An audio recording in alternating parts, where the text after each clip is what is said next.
doing? She was at the commissioner meeting Tuesday night. That's good.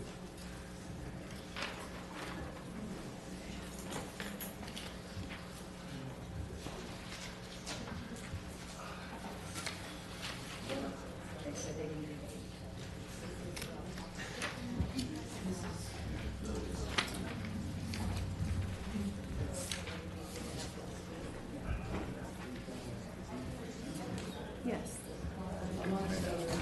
Yeah, that's It fine. doesn't look like to me that anything else is going to be real controversial, I wouldn't think. Yeah. But I'm accusing myself. I'll leave that one in y'all's capable hands. We can just skip the first stuff. Okay. I don't need one, so that's fine. These are additional. Do what? See, these are passes down. That's for Hicks. So Mr. Perry doesn't need one. Yeah. Yeah.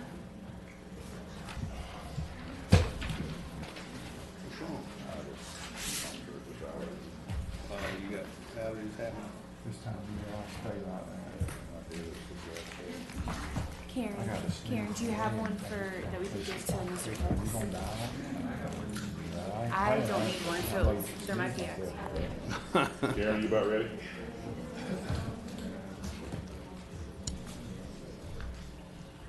Danny, you want to say the invocation tonight?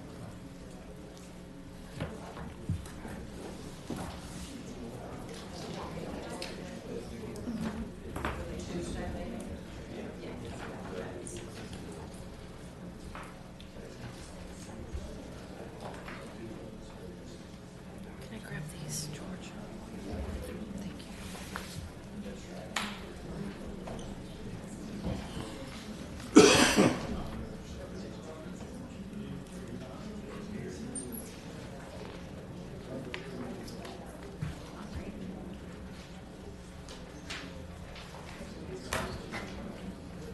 Mac, you ready?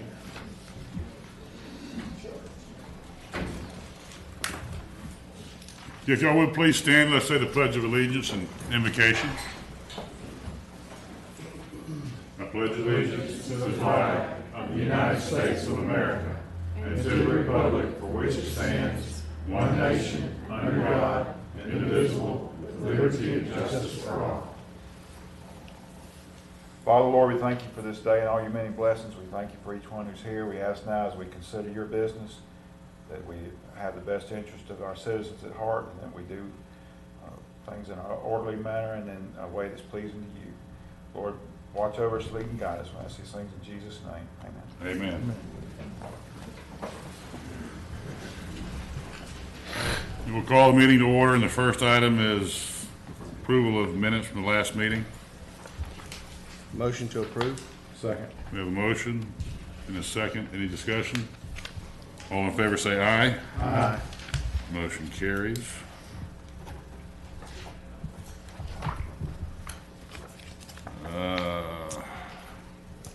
Before we get any farther, I'll go ahead and say, remind everybody, if you haven't already done so, please silence your cell phones. That way we don't, or we can have as few disruptions as possible. And also, although I don't think it'll be necessary tonight, we're going to set a 9 o'clock time certain end of the meeting. So any items that have not been heard at 9 o'clock will be continued to the next regular meeting. Mr. Carpenter? Thank you, Mr. Chairman. Good evening, Commissioners. Matt Carpenter for the Planning Department. We have some announcements of requests to either table or continue. Would you like to proceed with those? Please. At this time? Our first request is item number 2, the LDC Chapter 10 Amendment. Staff is requesting that this be continued to the September 14th Planning Commission meeting, which is our next regular meeting at 5 p.m. in this location. Okay, Commissioners? Motion to continue. We have a motion. Do we have a second? Second. Motion and a second. All in favor say aye. Aye. Motion carries. Thank you. The next item would be item number 4, Piper's Place. This is actually a request to table this item. Commissioners?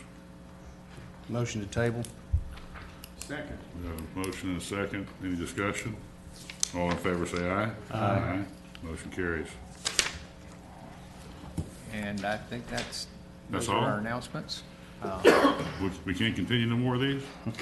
Well, I'd Just kidding. like to get finished with some of them that have been continued to this meeting. All I'm right. sure our applicants would like so also.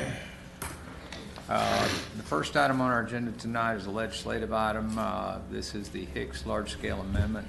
It's a request approved by ordinance, and it's been reviewed by Bob Varante, and I'll ask him to introduce this project. And before we get started, I'll just state for the record that Mr. Perry is going to be abstaining from participating in this matter.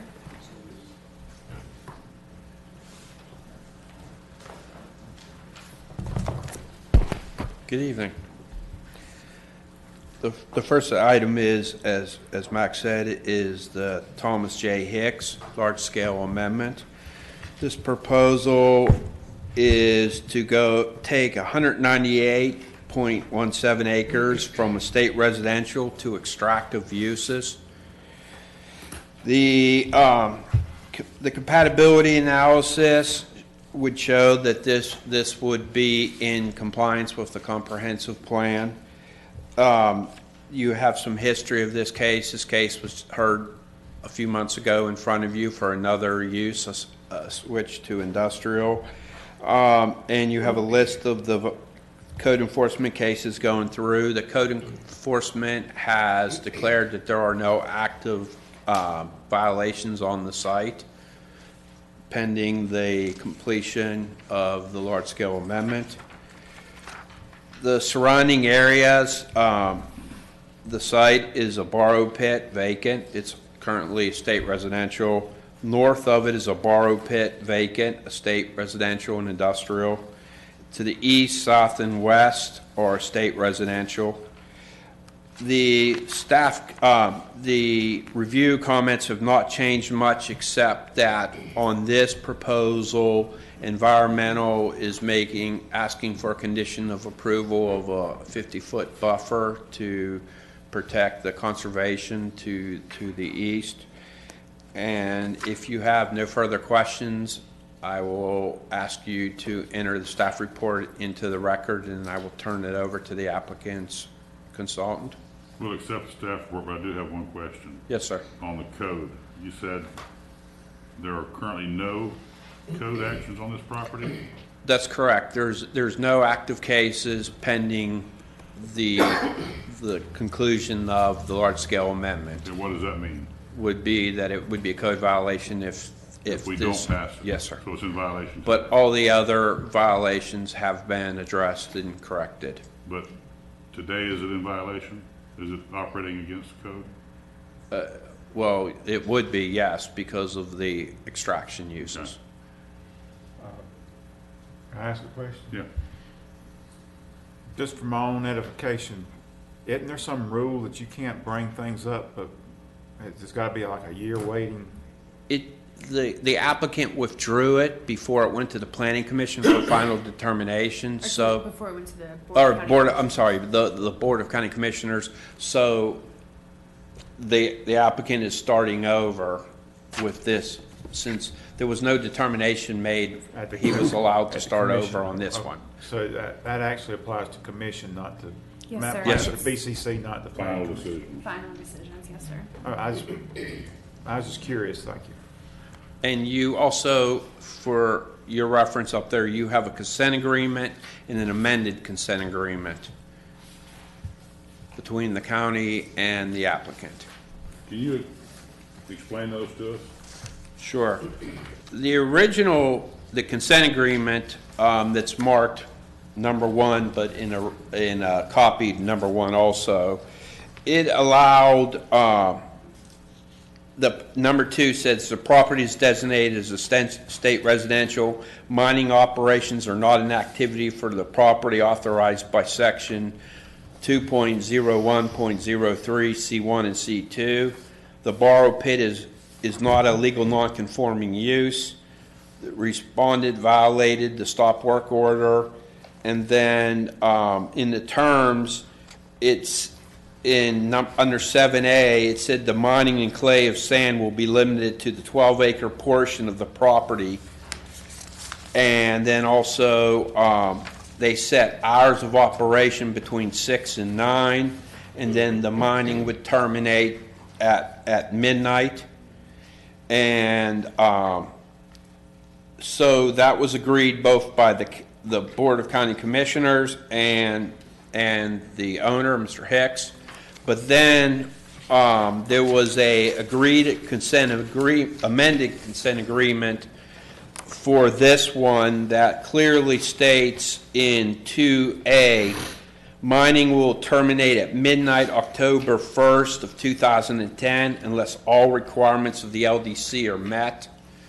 So the applicant has failed in other attempts to get this reclassified as extraction and industrial, but since he's still going through the process, he would still theoretically meet that requirement that he's trying for the change. But it clearly says that on that date, the mining would have to end. Did it? No. Anybody else have any questions, staff? So he's still mining it now? The borrow pit is still active, yes, sir. Why? Well, because they are going through this process. If this process would fail to end in the failure of the future land use change, then the borrow pit would become a violation, and the violation then would be remedied. But he's, You're telling me he's not in violation now when they told him to quit because he's applying to change it? Is that what you're trying to say? Well, it was agreed that it could continue while this process came to its conclusion. so you mean that he's been in violation since 2008, and we still don't consider that to be an open violation? Well, I think Bob's saying with the latest code complaint. Yes. To resolve the latest code complaint that they've received. there were other code complaints on the sites. Right, while he's applying for this large-scale amendment, and that code complaint was received in 2016? Correct, and that's why we stopped it in between the last time and this time. Moving forward is he had to come in compliance with the new violations, had to come in compliance, and they since have. Well, you mean they're in compliance? All the other new violations have been Besides the remedied, extraction. besides this extraction. The applicant is here trying to remedy the extraction use. Excuse me, just as an update, there's no active digging on this site right now, and he cannot until he gets this use in the proper development order for that. Any activity on the site has ceased, and we don't have an open code case on the site now. Okay. And that's why we're here, so to get permission to continue, if and so be the will. Okay. All right, that clears it up. Any other questions, sir? Not right now. Okay, I'll turn it over to Dean Burgess. Yeah.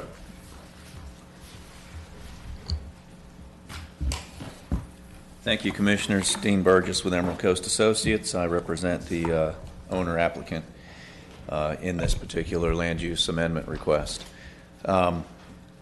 I've read through the staff report. We do agree to the condition stipulated in the report for the 50-foot buffer. Just to clarify and refresh your memory, a little bit of history. We were before this board just a couple of months ago for an industrial land use request. And we understood from the board and from the adjacent property owners that the concerns with going to an industrial land use category offered environmental concerns and operational concerns to this board and to some of the neighbors.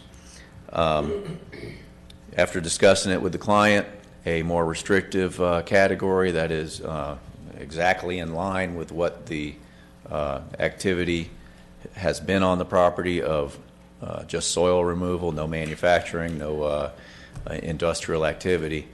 Extractive use is a lesser intense category and is exactly in line with what has occurred on the property, and that is the intent on the property is to continue doing that. Another what I find interesting use of the property, or anticipated use of the property, is for disposal of yard waste and trees and so forth. There's Mr. Hicks has endeavored to find out how to make our sands in the area fertile. Basically, our sands right now have no nutritional value to plants in them, and by mixing some of the sands with ground up plant debris, he's able to provide a fertilizer that's saleable and also environmentally conscious. Instead of putting tree debris and yard waste into a landfill, he's able to convert it into usable fertilizer and produce a market for that. So that's something else he was hoping to do on this property. Is that allowed under this? It is under extractive uses, and that was one of the things that I wanted to make sure he could do. There's not a need to get an industrial permit because he's not manufacturing or anything. Will there be any additional permits required if he wanted to do that? There would be permits required, yes, for the even if it was just a dirt pit. He'd have to come back and get a development order for the dirt pit. So this isn't his only stop. If he got the extractive uses land use category, he would also have to come back, get a development order for the pit in accordance with the land development code and any activities that he was to do on the property. How long has this been a pit? This, I've got a history that I'd like to go ahead and introduce, and that's a good segue into it.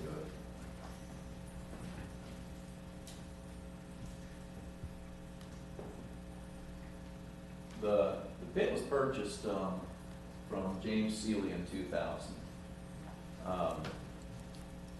My understanding is at that time there was some excavation activity going on. Mr. Hicks continued doing that, and that's when the code enforcement case came up, consent order, where basically he was notified there's not a development order for it, and he was to discontinue operations with the exception of the area outlined in the consent order, the 12 acres up in the northwest corner of the property, which is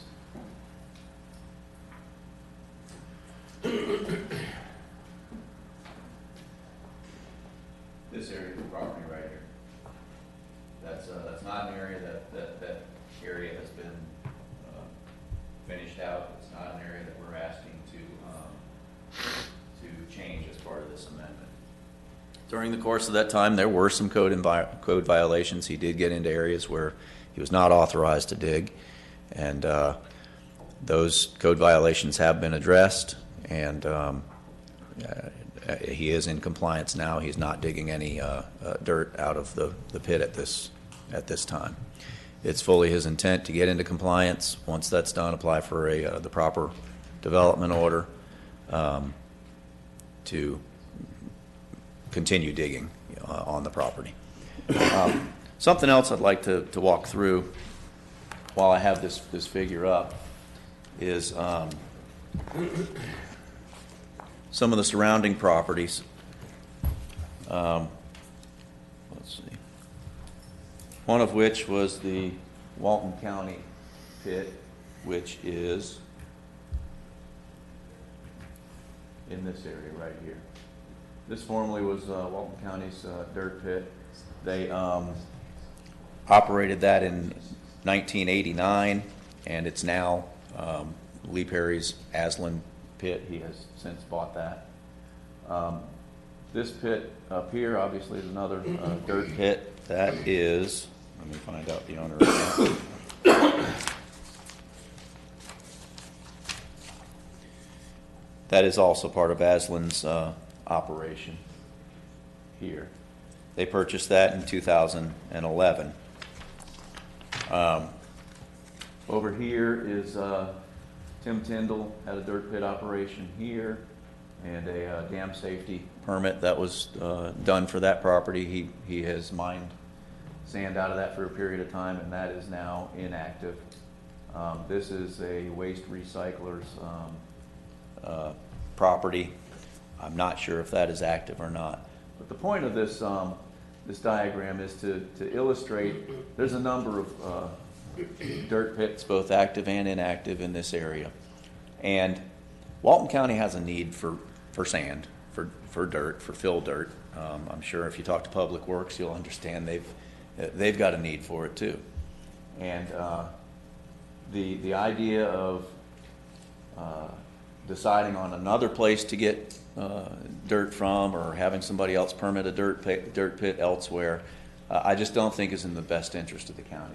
We've got an area that's already actively, and for a long period of time, actively been dirt pits. Those pits, the history of them goes back to 1989. As I said, this one was purchased in 2000. They've been dirt pits for quite some time. There's not a surprise factor to the neighbors where a new dirt pit's coming into around their neighborhood. Again, I think that helps to qualify this site and helps to support the idea for this amendment. Secondly, the amendment to the consent order contemplates requesting a large-scale amendment on this property. I think it was the county's anticipation that the right thing to do on this property by incorporating it into the consent order was to seek a legal and legitimate large-scale amendment on this property so he could lawfully and under the Land Development Code extract sand from this property. When I saw that, I found it odd that it would be incorporated into a consent order. If the idea was stop digging and don't ever dig again on this property, I don't think that the county would have incorporated a large-scale amendment requirement in a consent order. Dave, why does it, I mean, I'm curious, why does it take so long for something like this to happen? I mean, because that, to me, is concerning. Well, I know he has applied for land use, at least one land use change prior to this one, and the board declined it, if I'm not mistaken. That was just 2 months ago. This is from... No. This was in 2012. He did apply for a land use change. Planning Commission approved it. When it got to the Board of County Commissioners, it was denied. I believe Lisa Minshew was the attorney that represented that amendment. And he retooled and came back for this amendment. Another complication was prior to 2012, an applicable land use category was difficult to find. There was agricultural, there was industrial, but there wasn't an extractive uses category in Walton County's code. And permitting of a dirt pit was difficult to do, and it was basically before that land use category was often done under a special exception, which I'm familiar with. I had to permit a pit under a special exception. And of course, the economy fell out in 2006, 2007, which I'm sure played its part in this as well. And Mr. Hicks is here. I'd be happy to have him elaborate on that if he was able to explain further on the timeline for why this amendment wasn't obtained prior to now.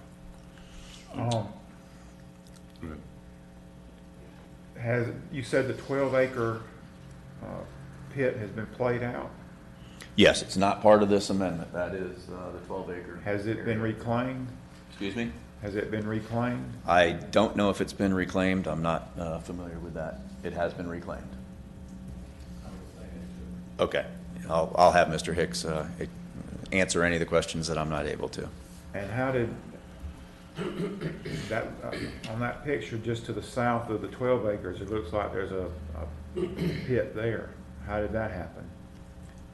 This was an area that was excavated outside of that consent order agreement. And I think that was, again, I could have Mr. Hicks explain how that came to be and whether it was a misunderstanding or whether he had some sort of agreement with the county. I don't know. And again, that is what we're here to get into compliance with. something else about this diagram or this drawing and aerial that I wanted to call out is the request for this amendment is this area of the property. There was some concern with single-family residences that are south of Rock Hill Road. Mr. Hicks intends to keep this area, the southern portion of his property, in the family as homesteads for his kids, grandkids, and et cetera.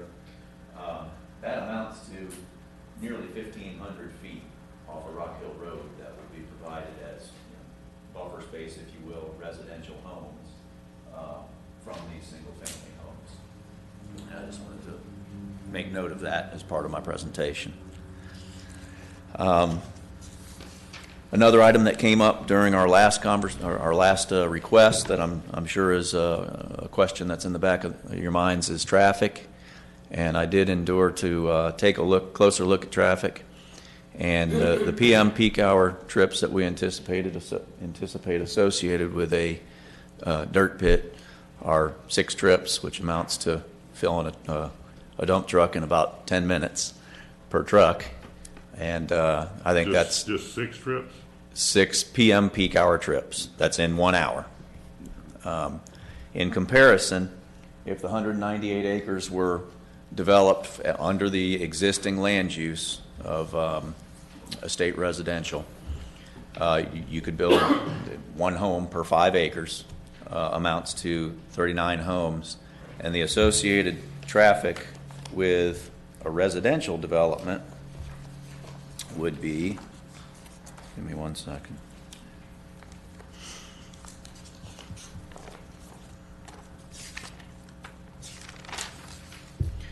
$45 PM peak hour trips.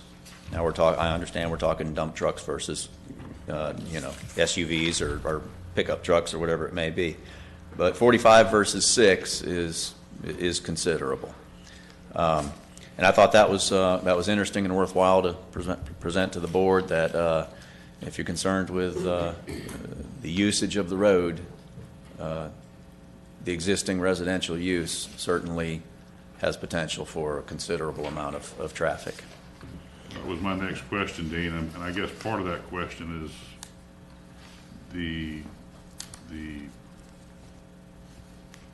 obviously the wear and tear caused by dump trucks is considerably more than what a car would be. And I don't know how they build roads. I'm not a road person, but right. What kind of damage does that cause to a road?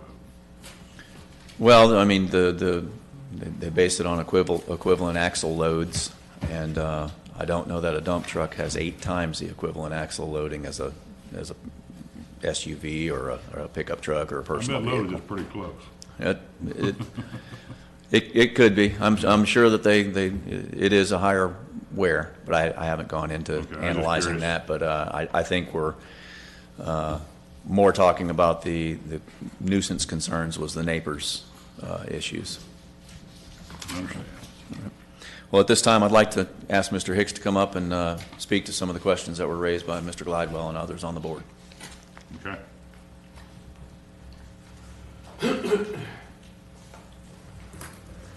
Good evening. Welcome back. My name's Thomas Hicks. I want to hand this out to you. This is a soil analysis. Mr. Hicks, do you want that to become an exhibit? Pardon me? Would you like for that to become an exhibit? Yes, that'd be fine. Thank Okay. you. Like I said, my name's Thomas Hicks, 2001 Rock Hill Road, and there was a question about the consent order was issued in 2012, 2013.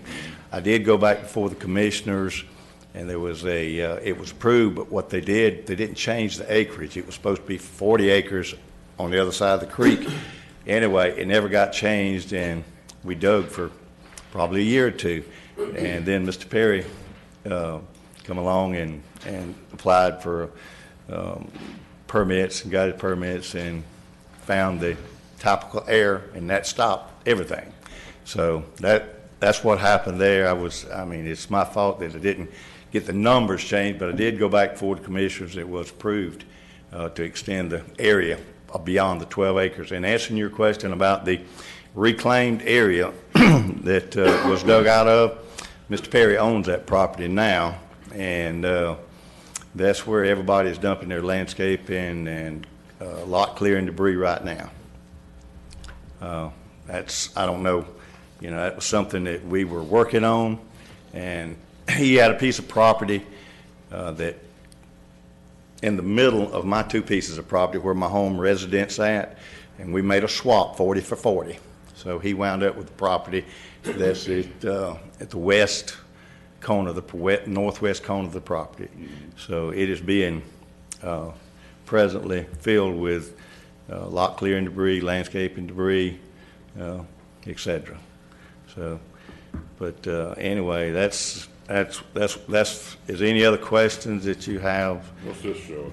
Oh, I'll tell you what that is. Okay, that is a picture of, that's the analysis from landscaping and lot clearing debris that we have a contract with Valley Crest. We take in land clearing and lot clearing debris at Chat Holly Road, and we have a DEP permit. We have actually two of them to grind this material. And this is a result of a soil analysis that it produces after a 2-year period. It's a mulch, breaks down, it's organic matter. Also, excuse me just 1 second, I got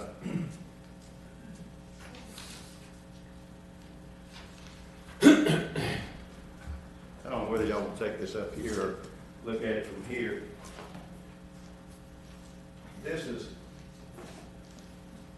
This right here is a picture of the last DEP pond that I built. This is in front of it. Rock Hill Road faces this way here. This is the pond area right here, all across here. The pasture right here is a 419 Bermuda field that is fertilized with nothing but organic material that we have ground, and we use it on the hay fields, the sod fields, plants, trees. Actually, Walton County has recently purchased 200 tons to go on the new school out here in the landscaping areas of this material because, no, I take that back. It's going on the Coyote landfill, excuse me. Because we had actually did analysis on some black dirt in Walton County. It looks good. You think it's rich, but you do the analysis on it. I should have a copy of it, but anyway, it's very, very little. It's black sand is what it is. But we had these tests run, and the black dirt in Walton County had those run, and there's a huge, huge difference in it. And this is long range, what I want to do. Talking with Mike Stevenson, which is DEP, it's in the next 5-year program that 80% of all your waste material from lot clearing debris, landscaping debris, will be a kind of a mandatory thing for the county and all surrounding county in the state of Florida. So this is something that's coming down, whether we want it to or not, but I'm already... This is not part of what we're here for tonight. No, sir, I understand that. This is what you're looking to do in the future. Okay, but anyway... I'm just interesting, very interesting. Yeah, okay, I just want to explain to you where this is something that we want to go toward and will be used eventually on this property. Right now, I have a permit for a 13-acre, where's the permit? I have a permit for a 13-acre pond on this part, and I cannot dig this pond until I get extraction use, if you want to see it. I can't... Mr. Hicks, is that your only copy of the permit? No, we have other copies. Okay, can we keep that You copy? can keep that copy, and yes, make ma'am. it- We'll make it exhibit That's 2. a copy of my permit from Water Management. I've been engineered and actually have had to extend my permit with Water Management. And they've recently been out, Water Management and DEP, to this area. And so I can't finish my pond, I can't dig my pond till we get an extraction use permit, and that's what I'm here for. Okay. Anybody have any questions for Mr. Hicks? Thank you, sir.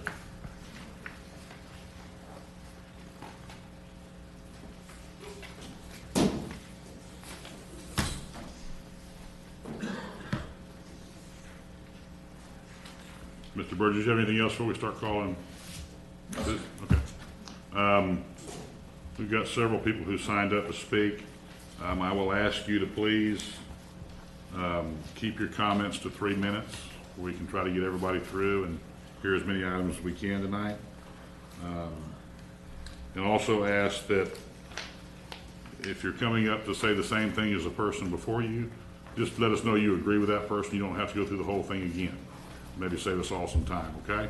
The first person I have signed up is Jillian Wolf.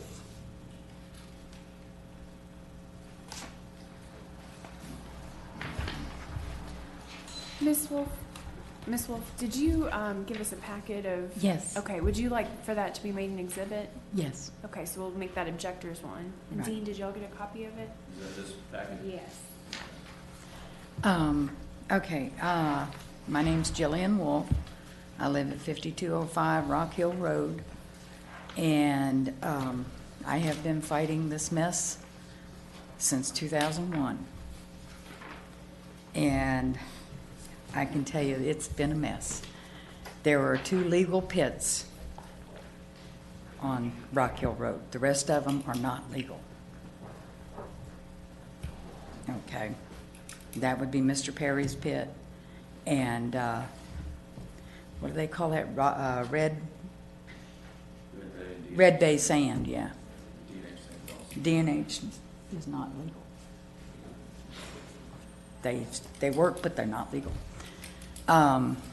Anyway, according to my research and several other people's research, Walton County never owned the piece of land that he's talking about. That was in the Sealy family for over 100 years. Okay. There was no, on 1999 maps, Google Maps, there is no excavation shown on this property. None. He bought it in 2000. And there's excavation, plenty of excavation, and plenty of runoff from it, too. And the thing that I'm worried about is what in the world, what's going to go on with this land? It's sitting on top of the largest aquifer in this part of the state. And a lot of the people down on the beach would probably be very upset if they knew what all was going on. I mean, there's pits all up and down that road. And nobody reclaims them. Nobody does anything that they're supposed to do. On these, they do them. I've got one right next door to my house. I fought it and fought it and fought it, and he was building a pond.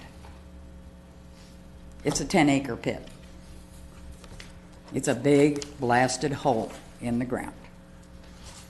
And I mean, it's just, when is no in this county? When the reason those violations have been so-called resolved, they weren't resolved. They were stopped because he filed bankruptcy, and the county could not pursue those violations until the bankruptcy was, settled or stopped or whatever. Well, when he stopped the bankruptcy, the county just sort of forgot about it. They haven't been resolved. They're just sort of sitting in limbo. So, I mean, if the county's not going, why have the stuff if they're not going to, enforce it? Why even have it? Ms. Wolf, is there anything going on this property today that you know of? Yeah. What? I've seen trucks coming in and out. One of them almost hit me not too long ago. Okay. There's trucks going in and out there all the time. Most of them at night, but. You gave us several pictures. Mm-hmm. And some of them don't have explanations. There's supposed to be a But thing in there that says, I'm not sure exactly where it is. because I didn't put. Or the- would you mind- Oh, yeah, it's on, it's right past, it's the second and third pages. Second. And it shows, like that one, it says North Track 1, it says N1.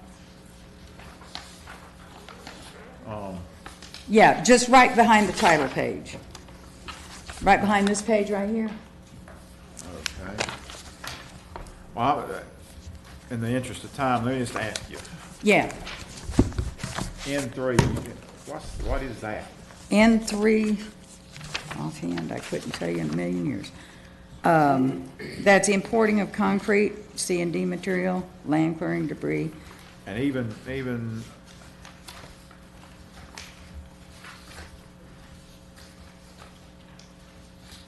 there was one. And a concrete crusher too.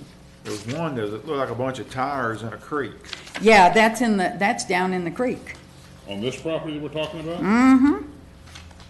in the wetlands. Yeah, here's, this one, it looks like debris in a creek.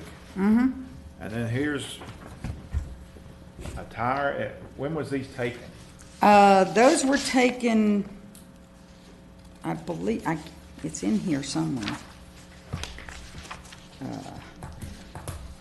I did not have a whole lot of time to scan all of this because I didn't take the pictures.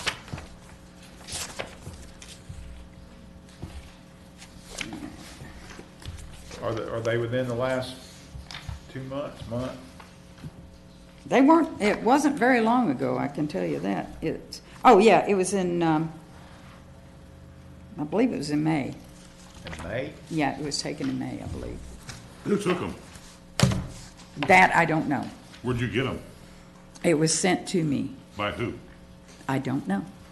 And we're supposed to believe that these pictures are accurate on this property, and you don't know who took them, or where they came from, or when they were taken? All I know is they were verified by By who? by a friend of mine. But you won't tell us who. Yeah, Robert Nelson, When did he verify them? yesterday. Did he take the pictures, or how? No, can- he didn't take the How can he pictures. verify? I'm just curious, how can he verify them if he didn't take them? He got the same packet that I did. So he But verified that he got the same thing you got? Yeah. Okay. There was a bunch of us that That got don't them. tell me a whole lot of anything, so. I mean, Well, I can recognize the land too, so. yeah. Have you eyeballed these pictures? I mean, have you seen this? You've seen not I've- the picture, the property. I've seen the property in the When? past. It was in the past. How long ago? I think the last time was in 2012 or 13. Okay. Does anybody else have any questions for Ms. Wolf? Ms. Ward, have you called code yourself? Do what? Have you called the code violation? Oh, yeah, yourself? we've called and called and called. You have. In the past, it hasn't really done much Just good. curious, okay. Most of the time, he wouldn't let them on the property. So, that's what I was told anyway. That's what, okay. All right. You have anything else? That's it. Okay, thank you. Mr. Burgess, does that represent what's on that property? I do not know. I can have Mr. Hicks, like I said, it doesn't sound like she produced this document. I can't tell you if that's his property or not. And it doesn't sound like we really know who this document came from. Yeah. Janice Smith?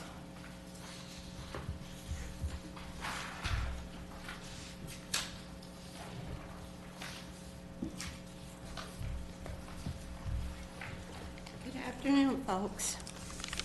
In reference to Mr. Janice, in reference to Mr. Hicks's proposal of possible changing or rezoning, I reject.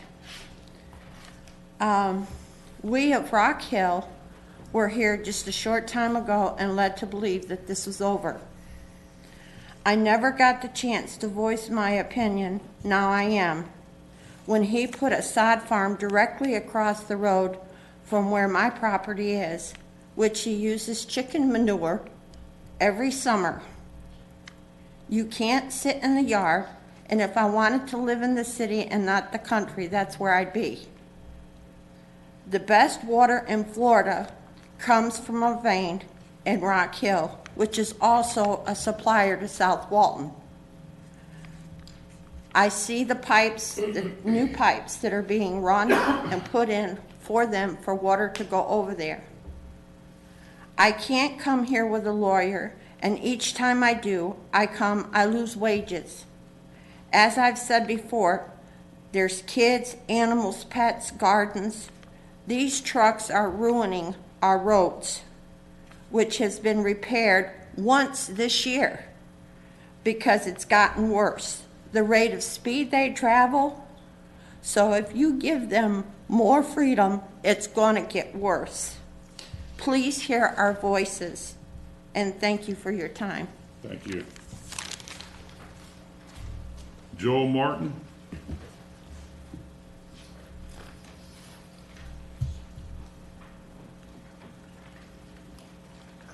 Hi, how are y'all doing? Doing well. I'll just be brief. I'll tell you, I've known Mr. Hicks all my life, since I was a young boy riding around on my daddy's leg on down dirt roads. He was from Gaston County. I knew him right when I grew up. He's a good man. He's an honest man. He works 7 days a week. And he's a straight shooter. And however he tells you he'll do on the land is the honest truth. And he's a good man, and I'm for it. All right, thank you. Thank you. Alicia Kuhn?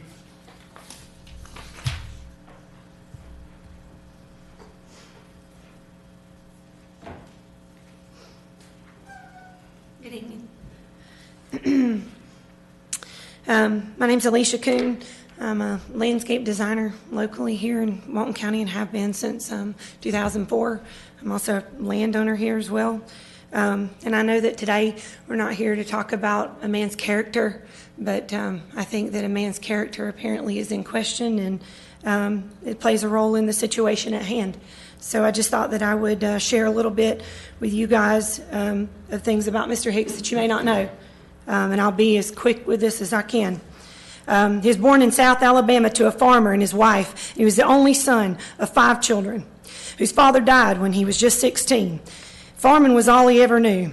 His father taught him how to farm the land to help provide for their family, as well as many others throughout their community, by working the land. Mr. Hicks dropped out of school and moved from South Alabama at the age of 16 after his dad died to begin making a life for himself. He began his vocation in the early 1970s when he began to farm in Gadsden County. No formal education, just following the example that his father had set out before him. Work the land. Not deplete its resources, not get what you can from it and leave it, but work the land and cultivate it for a use that all can benefit from. Mr. Hicks ran a successful farm in Gadsden County for 23 years before venturing into landscaping and pursuing that here in Walton County. And when he arrived here in 1995, he came when it was a time where landscapers were scarce. And Mr. Hicks was a valuable asset to this county by helping build the local TDC office, helping build South Walton High School, Whitney Bank, which is now some other name on the corner of 393 and 98, and many other projects from North Walton all the way to the beach. Anyway, nothing has changed in 22 years. Mr. Hicks still provides a service that this county that no other resident provides. Landscape debris disposal and removal, bulk mulch products, gravel, Christmas trees, pumpkins, and many other services. Mr. Hicks has the DNA of a farmer, but the nature of a visionary.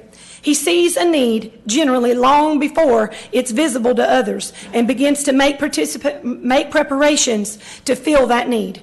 He has spent many long, hard days on this south end, only to return to his farm late at night, probably that dump truck driver late at night, passing the neighbors on the road, to work the land, night time, mowing, tilling, cultivating the land, to grow sod, plants, hay, raise his cows, have a place for his generational people to come, my family. Anyways, and believe it or not, Mr. Hicks's place served as a refuge for wildlife from the surrounding disturbances for many years, long before the nature preserve came. Nothing has changed or will change in that regard, and it is a daily occasion to see the entire food chain within the boundaries of his property, from hogs, deer, turkey, owls, squirrels, you name it. They're all there, and they're going to stay there. Mr. Hicks has also proven his ability to establish ponds, which he has done several times, which you've seen photographs of. And with proper coordination and permitting processes, these ponds still remain today. I fish them, my children fish them, as well as the deer and everything else enjoy them.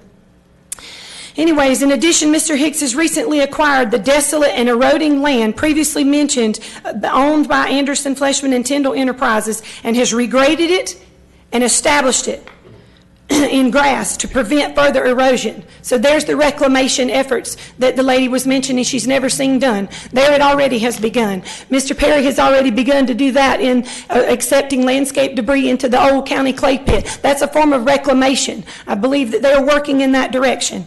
But anyways, some may not believe that my dad intends to construct a pond and that that is his true intention. And that's your prerogative. You can do that. But I stand before you to tell you that this farmer turned visionaire has a vision to dig a pond and to provide a much needed service to this county. So whether you believe him or not, his property fits within the criteria required to request this change, and prohibiting him will only leave a void in the prosperity of this county. Thank you. Thank you. Ewell Hicks.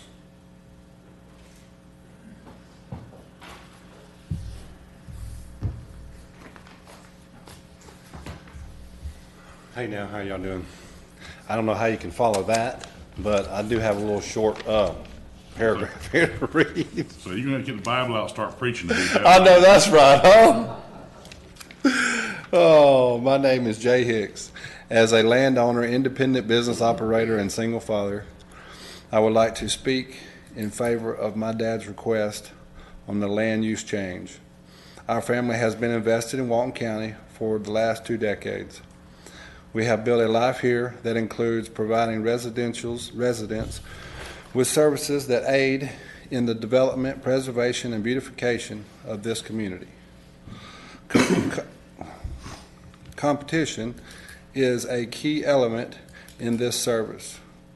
Currently, there is only one supplier of dirt in this area. This land use change will make a market more competitive and end the monopoly on dirt sales in this region of the county. In the future, once the dirt is removed and sold, our family has plans to build a lake and develop a park. My dad purchased this property to remain in the family for generations to come. This use change will allow us to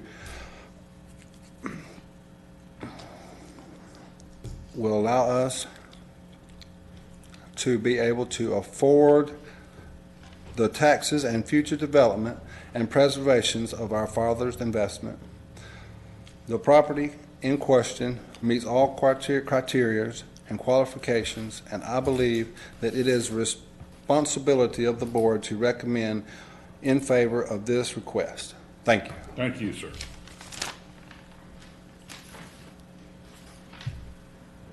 Jessica Ulmer.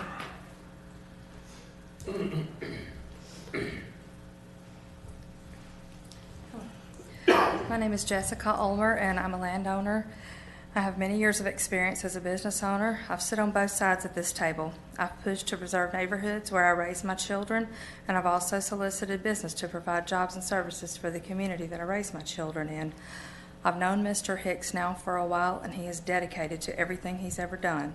He possesses a genuine love and concern for the land and his fellow man that is very rare in this day and time. Thomas understands the components that it takes to prepare land for future use. On the farm over the past year, I have watched the trenches and valleys of erosion become lustrous fields of green sod. He is a planner and only wants to provide a much-needed commodity to the residents of this community. The property that is included in this land use request meets all qualifications and criteria. Therefore, it's my opinion that an honest, hardworking American should be granted the ability to use the land as he sees fit. I would also like to make reference to the dump trucks that enter the property late at night. We have a driver that lives off of Rock Hill Road. There's a trailer there. He drives the truck home at night. That is why that truck is in and out of there in the evening times. We don't have any control what he does when he clocks out. When he goes home, he drives the truck home. Also, Thomas and I drive the dump truck sometimes to the ballpark to see the grandchildren play. When we come home, sometimes it's late at night. Sometimes we make runs to pick up trees. We don't come in until late at night. We own the truck. We own the farm. We park there. It's just part of our lifestyle. It's what we do.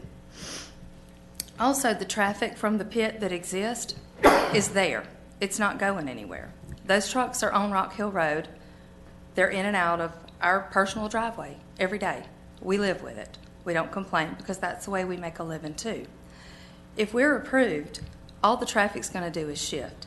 It's not going to leave the road if we're not approved. And that's what I would like for y'all to take into consideration. Thank you. Thank you. Betty Martin.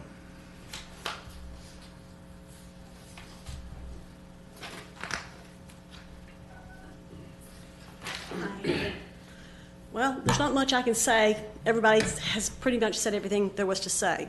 But I do agree with everything everyone said. The deal about the dump trucks in and out, I work for Thomas.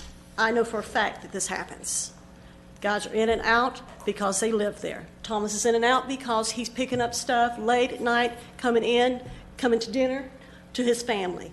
But there is nothing else going on. Thomas is a preserver of the land.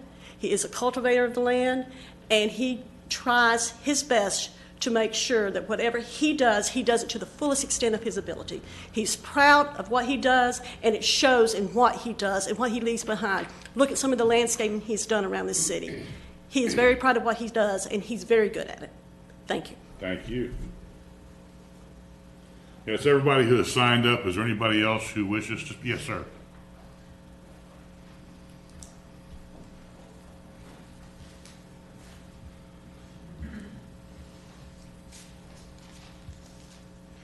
My name's Chris Mater. I live directly across from it. Now, I don't know Hicks personally. I have dealt with him in the past, maybe a year. We had a dog that got loose.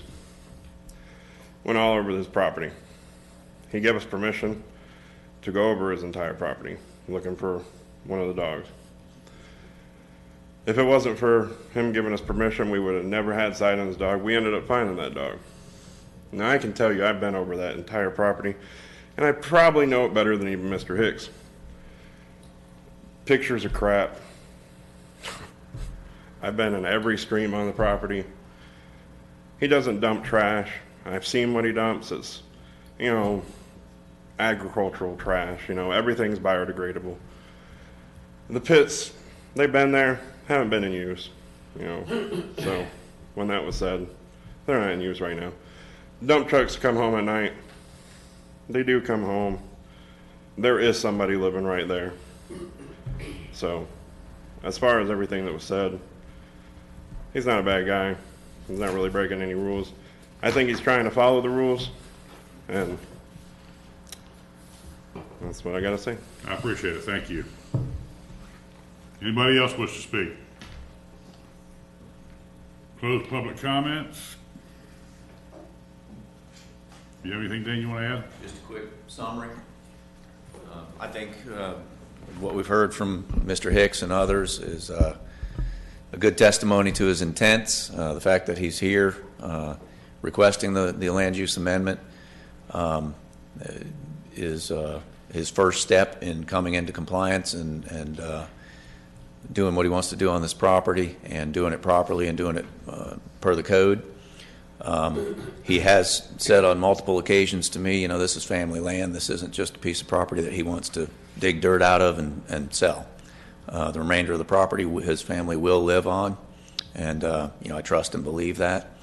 And the accounts of him and his family driving these trucks, I've seen it and lived it. My kids and his kids play baseball together, and he shows up at the baseball field in a dump truck, and the kids love it. So I agree and with everything that's been said tonight. I think Mr. Hicks will stand by his word, and this is the first step in demonstrating that he will. Thank you, sir. Thank you. Mr. Bronte, with these changes, if we do this, it's going to bring everything out there in compliance, you say? Yes, sir. Okay. Commissioners? Guys? Sure. All right. Mac or city, what's the current county rules about digging ponds? How many acres? Mac would be I mean- the best person to answer that one.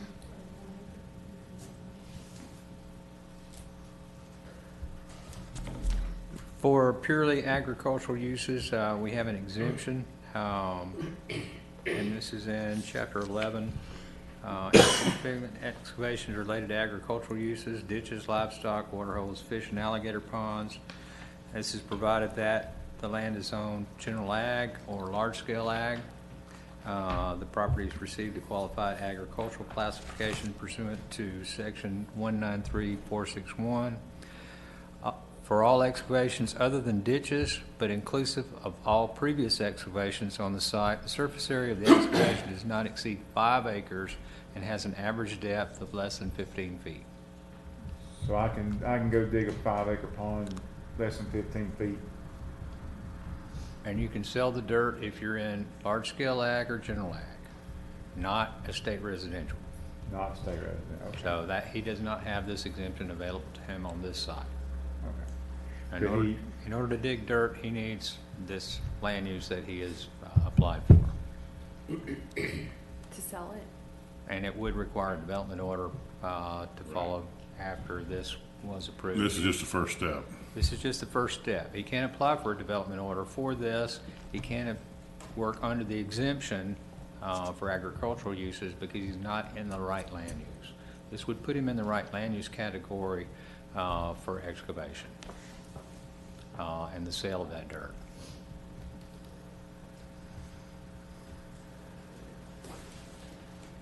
I really can't see where anything's changed from the last time we were here. I mean, I don't know if those pictures are accurate or not, but if they are, then I don't think you can depend on something that no one knows where they came from.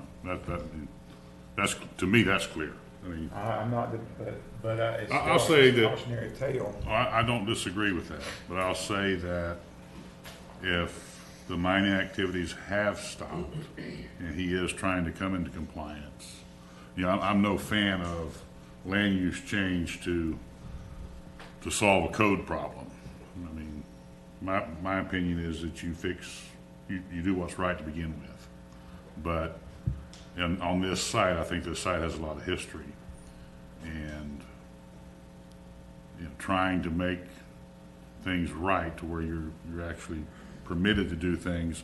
And I think that this being a first step, having to go through the permit process, provides a lot of protections as well. But that's just my thoughts.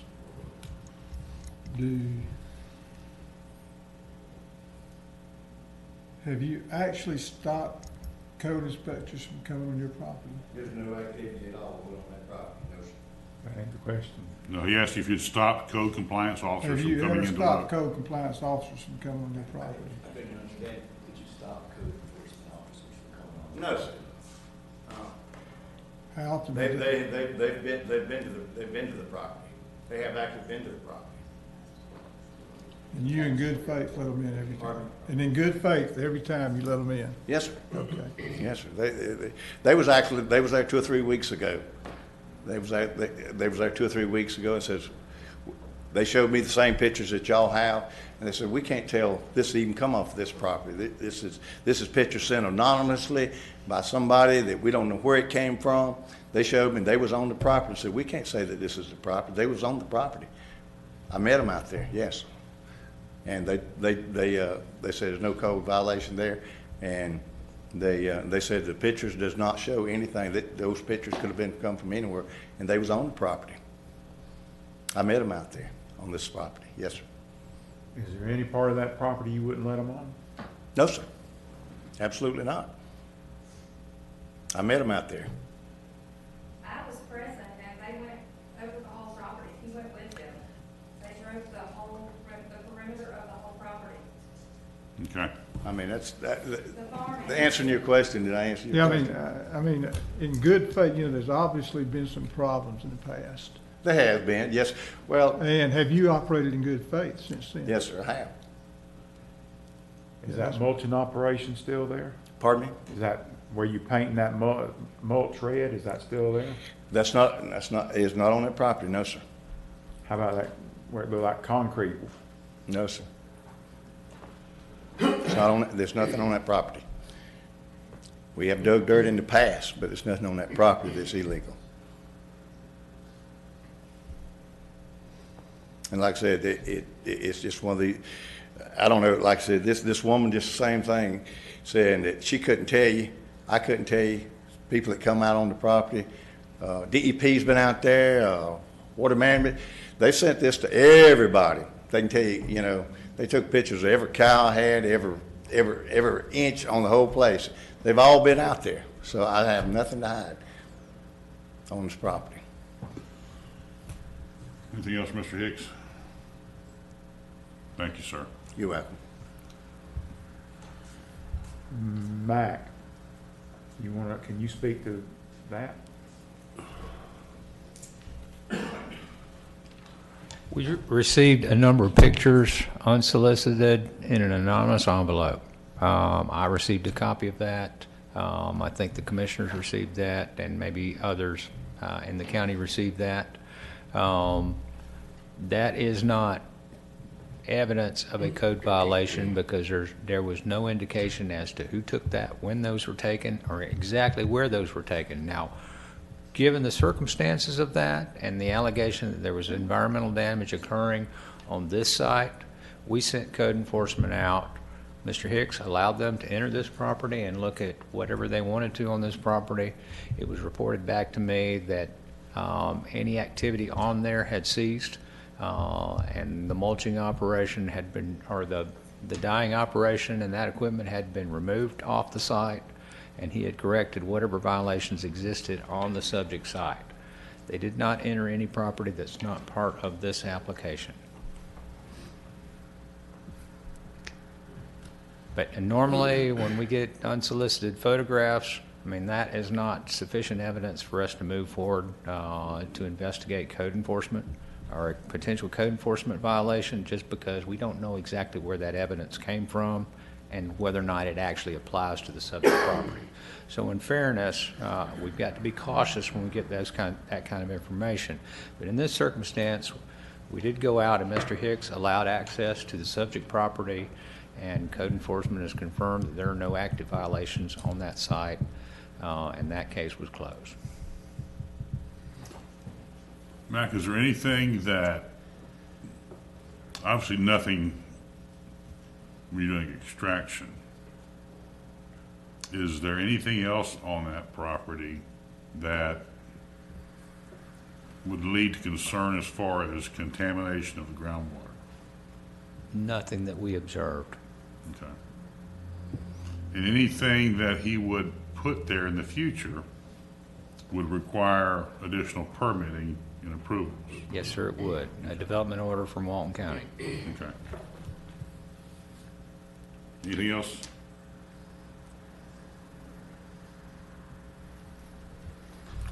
Thank you. Thank you. Commissioners, what's your pleasure? I make a motion we deny. We have a motion to deny. Is there a second? I'll second that. We have a second. Is there any discussion? All in favor of the motion, say aye. Aye. Opposed to the motion? No, that's me. So 3-1, motion carries. Next item, actually, we're going to take about 10 minutes. We'll come back in here about 20 after.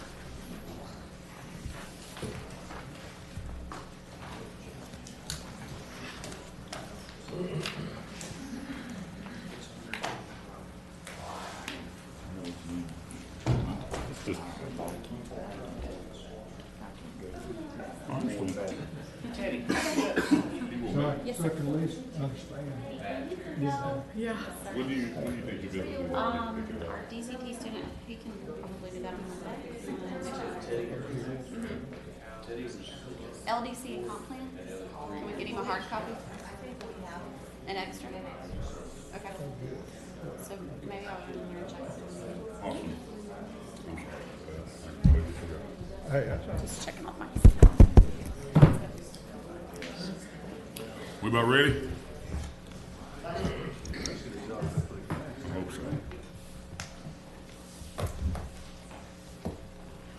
go ahead and call the meeting back to order, and I believe everything else is quasi-judicial, so we'll need to swear everybody in.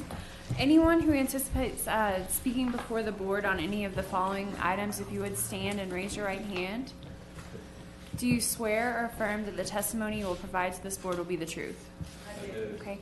Whenever you come forward, if you would just state and spell your last name and state that you've been sworn in. Except Mac, you don't have to spell your last name. All empty. That's good, man. They're all empty. Mr. Carpenter. Mr. Chairman, thank you. First item on our quasi-judicial agenda tonight is the Santa Rosa Beach cow. This is a request to approve by final order. It's been reviewed by Renee Bradley, and I'm sure she will share with us why it's called the cow. I was worried that we was fixing to start outlawing cows. That was pretty bad. Good evening, Renee Bradley, Walton County Planning. This is a major development order application submitted by Verizon Wireless on behalf of Sierra Holdings LLC, requesting to approve a 120-foot temporary cell tower. The project is located on Seacroft Drive, east of County Highway 393. They're going to be constructing or wheeling in this tower on 900 square foot area on a 2.51 acre parcel. The land use is neighborhood infill. And the cow is for sale on wheels. This tower will be rolled in, and if we have a storm event, the tower will be located somewhere else during a storm event. This is a temporary service. I believe you've received a letter from Regional explaining why they're having to come off the water tower, which is being removed. So they've got to have a temporary location to locate. We're asking that they only be located here at 1 year for temporary use. If they're going to come back and ask for additional time, we ask that they be sent to the Board of County Commissioners for approval of that additional time. That way all the residents in the neighborhood will be notified that they're extending their time period. I'd be glad to answer any questions for the board. Commissioner, anything? Yeah, say again, what is cow all about? Cell on wheels. Thank you. You're welcome. Sale on wheels. Very misleading. Cell for cellular tower. That's your sale. Okay. Yes, sir. And so if they don't have the access to this cow, cell service is going to take a hit. Yes, sir. And just so you're aware, we will have 2 other requests that's coming in behind this to be located on the same piece of property as a temporary location, because it's my understanding that on these temporary towers, they can't locate more than one set of antennas. So we will have AT&T, and I forget what the other one is that's coming in behind it, to also ask for this location, temporary for 1 year. And they're saying it may take up to 18 months, but I am going to ask each of them to come back and let the board make that decision on that time period. That way the residents are notified. Temporary use shouldn't be over 1 year. Anybody else? Thank you. Ma'am. Is anybody here from the applicant? I guess not. Oh, yes. Okay.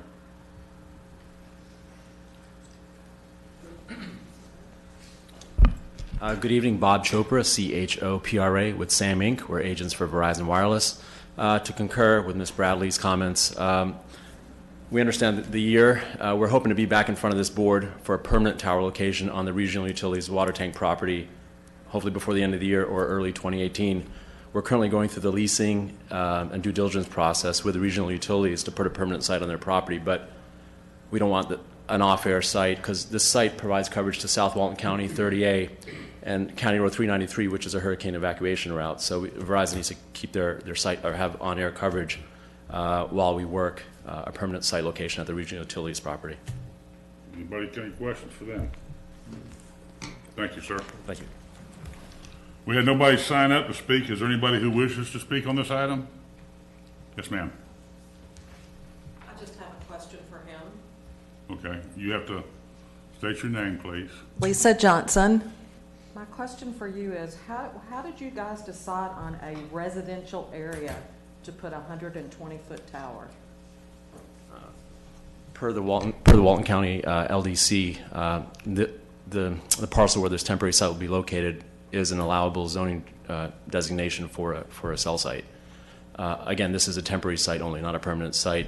We understand the regional utilities property is a preferable zoned location because it is institutional public utility for a communication tower site. But again, this one is temporary only, but the county LDC does allow it. I don't think that was your question, though. You wanted to know why they chose this site? Yeah, why would you choose a residential area? Again, per the code, it's an allowable jurisdiction close enough to the existing water tank site where we could put a temporary tower site. Do we have a letter that it will be 12 months from them? And additionally, we are making that a condition that they will have to come back before the Board of County Commissioners to extend that time. Okay, anybody else? We'll close public comment. Commissioners, what's your pleasure? Motion to approve. I'll second that. We have a motion and a second. Any further discussion? All in favor say aye. Aye. Motion carries. Thank you, Commissioners. Our next item is number 5 on our agenda, the Indian Woman subdivision. It's a request to approve by final order. It's been reviewed by Bob Arante, and I'll ask him to introduce the project.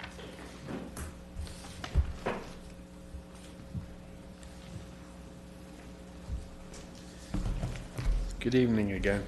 This is a major development order application submitted by Jenkins Engineering Incorporated on behalf of DOMA Development and Design, requesting approval to construct a 31 plus or minus single family subdivision. The project is located from US 98 Highway West north on North County Road 393. And it is on 9.79 plus or minus acres, and it's a future land use of neighborhood infill. I'd like to ask the board to enter this staff report into the record. Accepted. And if you don't have any further questions for me, I would like to turn it over to the applicant's representative to present it. Any questions for staff? Okay. Thank you. Good evening, I'm Scott Jenkins with Jenkins Engineering. I have been sworn in. I think Bob did a good job of explaining. We have 31 lots proposed on this site on approximately 10 acres. Just to give you a quick description of this, we have the lots are all approximately 55 by 100 feet. Some of them are a little deeper, just depending on where they are. We provided a 30-foot buffer on both the north and south sides for compatibility to make sure we had that here. And we have a rather large wet retention area in the back that actually attenuates the 100-year storm event and provides compensatory storage for the 100-year flood on top of that. So we have a very extensive stormwater design for this. I'd be happy to answer any questions you guys have, but I think it's pretty straightforward. There's like a turnaround there at the end by Yes, the sir. water. Is there any like a park or anything there with that? There is not. There's a common area at the front that will just remain green space, but there's the circle area inside will be landscaped, but it's not really a park, but there's so much traffic. How much traffic does this add? With this, we have estimated, it does meet the concurrency requirements, but at 31 trips, it adds approximately, I don't want to give you the wrong number here.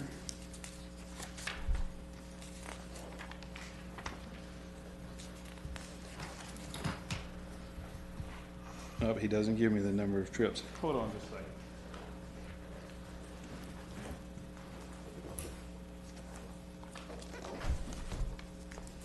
second. Approximately 37 new trips.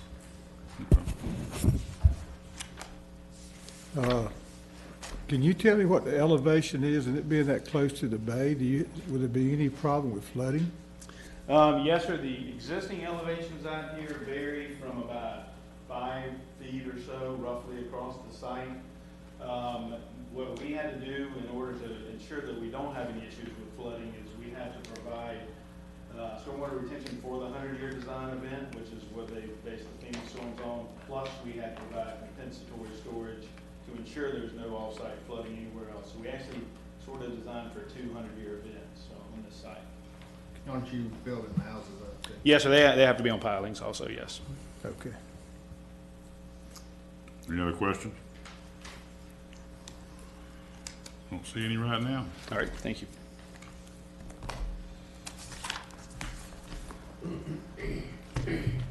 Again, we have nobody who signed up to speak. Is there anybody who wishes to speak? Seeing none, we'll close the public comments. Commissioners? Motion to approve. Second. A motion and a second. Any discussion? All in favor say aye. Aye. Opposed? Motion carries. Thank you. Thank you, Commissioners. The next item is the Sand Dollar Court subdivision. Request approved by final order, and this development has been reviewed by Rita Ben Hanyadi.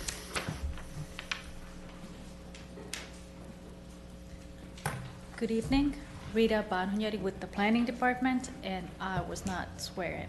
You weren't sworn in? Stepped Okay. out, yes. Do you swear or affirm the testimony you will provide to this board will be the truth? I do. Thank you.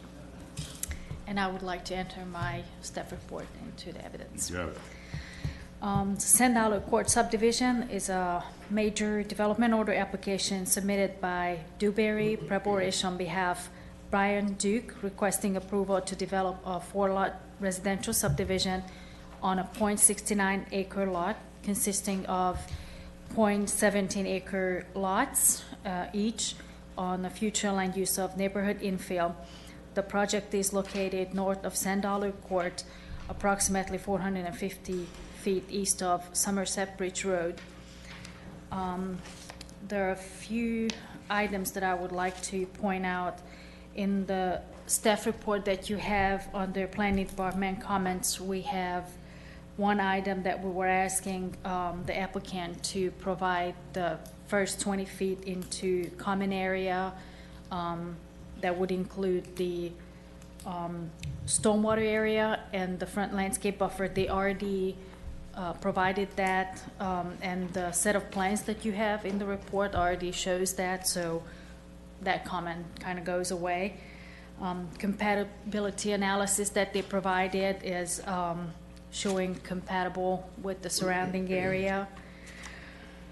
The traffic does not meet our concurrency, so they will need to pay proportionate fair share amount. And the school district sees this project to be negligible. And that basically would summarize our findings. And if you would have any questions, I would be glad to answer. What is their proportional fair share? The proportionate fair share. I see it now. I see it. We have for two sections of 38, one would be $7,600 and the other would be $3,800. Anybody else have any questions for staff? Thank you.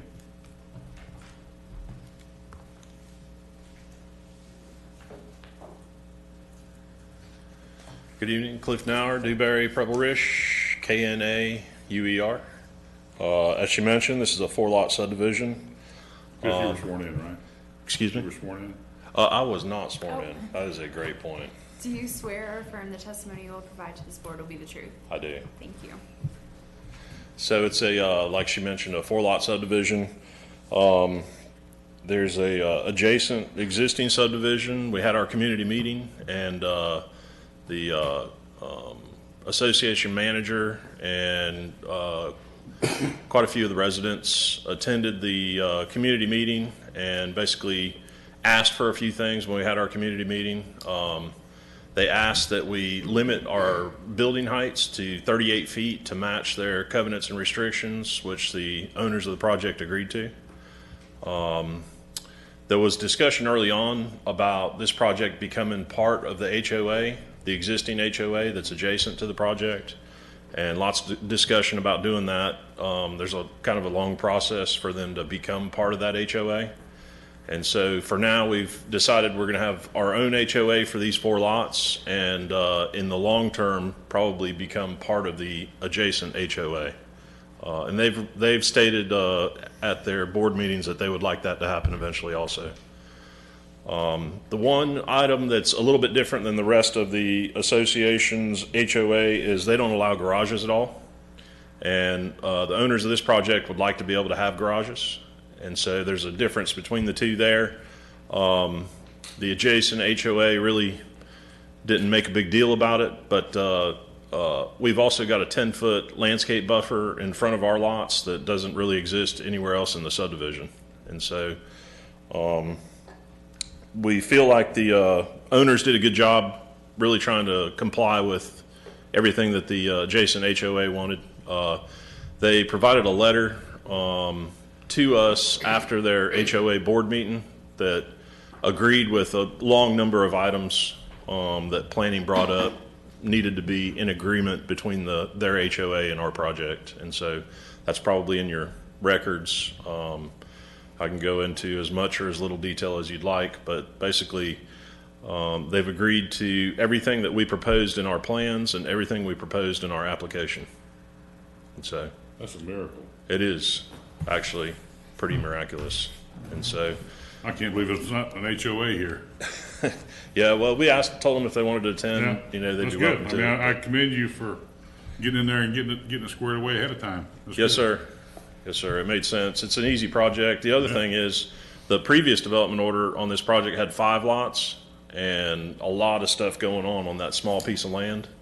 And I don't think they were real excited about the previous Was that where the development. tiny houses or something was supposed to go? I don't think it was tiny houses, but they had a site plan where there was 5 condo units and they were stacked and packed, and it was not real popular with the neighborhood. And so these pretty much match exactly what the whole rest of the subdivision is doing. Okay. So it was Slam dunk. really pretty easy gig. Commissioners have any questions? Thank sir. you. We have nobody signed up. Is there anybody who wishes to speak? Then y'all making these last ones easy. All right, we're gonna close public portion. Commissioners, what's your pleasure? I make a motion to approve. We have, I'll second it then. All right. all right, we got a motion and a second. All in favor say aye. Aye. Opposed? Motion carries. Thank you, Commissioners. That brings us to the final item on our agenda tonight. This is the CEFCO CR 393 and US 98 project. It's a request to approve by final order. It was reviewed by Tim Brown, and I'll ask him to introduce it.